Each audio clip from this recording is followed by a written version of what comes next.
Hey friends, so I wanted to talk about why Floridians don't evacuate, whether they're in evacuation zones or not. So, for example, this hurricane, the evacuation zones were mostly on the West Coast by Tampa, those counties over there.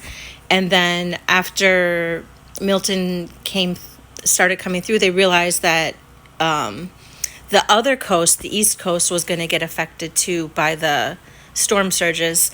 So they had an evacuation order. I'm in the central part of Florida, so we did not have one.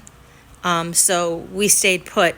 And the reason why is because there are 23 million, I think more than that now, Floridians. And we don't have a lot of major interstates and highways and things. So a lot of us in Central Florida, since it's not usually as bad and we didn't have evacuation orders, we decided to stay because we were already low on gas. Like, people had to go to several different gas stations to find gas just to stay in Orlando, because everybody's getting gas for generators and all that stuff. So that's one reason.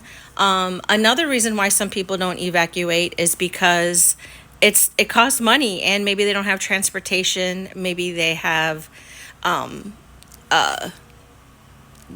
maybe they have disabilities, or maybe they have medical conditions, and it makes it difficult to move around. And if you're stuck in a car without gas, that could be pretty dangerous. So, in the perfect world, I think everybody would evacuate if the resources were there and if they could. Maybe some people just want to stay home. Oh, another thing is pets. There are shelters with pets, but sometimes pets just wouldn't do good in that situation.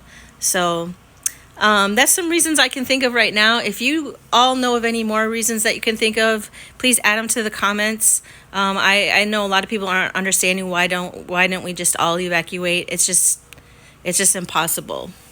And those of us who aren't in evacuation zones just want to make sure that people who are can get out of here if they possibly can.